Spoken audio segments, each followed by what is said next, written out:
এই হত্যাকাণ্ডের কোনো প্রকার ক্লু ছিল না। যেহেতু রাস্তার পাশে বন্যার পানিতে ভাসমান অবস্থায় মৃতদেহ পাওয়া যায়। আমাদের র‍্যাব-5 একটি ছায়া তদন্ত শুরু করে দায়ী ব্যক্তিদের খুঁজে বের করার জন্য। বাট আমরা কোন ধরনের ক্লু পাচ্ছিলাম না। পরবর্তীতে আমরা আমাদের একটি চৌকস দল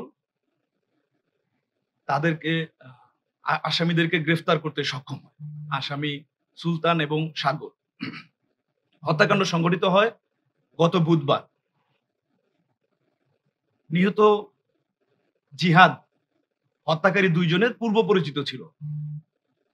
খুন হওয়া ব্যক্তি মূলত একজন ভ্যান চালক।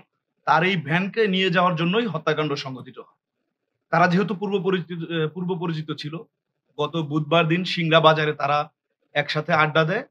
পরবর্তীতে এই ভ্যান চালককে ঘুরতে নেওয়ার জন্য চলনবিল এলাকার দিকে যায়। হত্যাকারী ২ জন তাকে পরবর্তীতে জবানবন্দিমূলক স্বীকারোক্তি দিয়েছে আমাদের কাছে। সফট ড্রিংকের সাথে চেতনানাশক ঔষুধ মিশিয়ে তাকে ১ম এ অজ্ঞান করে।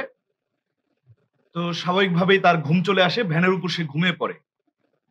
পরবর্তীতে তারা ভ্যানের টিউব দিয়ে গলা পেঁচিয়ে তাকে হত্যা করে রাস্তার পাশে বন্যার পানিতে ফেলে যায় এবং ভ্যান নিয়ে যায়। পরবর্তীতে আমরা হত্যাকারী ২ জনের কাছ থেকে এই খুন হওয়া ভিকটিমের অ্যান্ড্রয়েড মোবাইল ফোন উদ্ধার করি এবং ছিনতাই হওয়া যে ভ্যান, এই ভ্যানও পরবর্তীতে উদ্ধার করতে সক্ষম হই এবং তারা স্বীকারোক্তিমূলক জবানবন্দি দিয়েছে।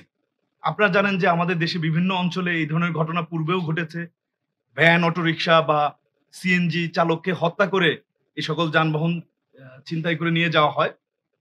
তো আমরা একটা সতর্ক বার্তা দিতে চাই, যারা এ ধরনের চালক আছেন তাদের আরো সতর্ক থাকতে। কারণ চেতনানাশক ওষুধ খাওয়ানোর মাধ্যমে এই ধরনের ঘটনা সংঘটিত হয়। বিশেষ করে নির্জন এলাকায় চলাফেরা করতে আরেকটু সতর্ক হওয়া।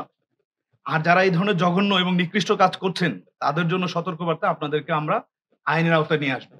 আর আমি অধিনায়ক র‍্যাব-5 হিসেবে আমার দায়িত্বপূর্ণ এলাকার মধ্যে এই ধরনের ঘটনা যাতে সংঘটিত না হয়, সেজন্য আমরা আরো বেশি সোচ্চার থাকব।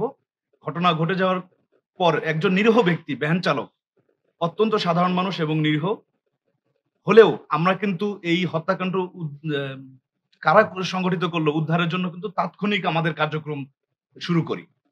যাতে করে তাদেরকে শাস্তির আওতায় নিয়ে আসার মাধ্যমে এই ধরনের জঘন্য অপরাধ এই ধরনের জঘন্য অপরাধ যাতে বন্ধ করা যায়, সেজন্য আমরা দ্রুত পদক্ষেপ গ্রহণ করি।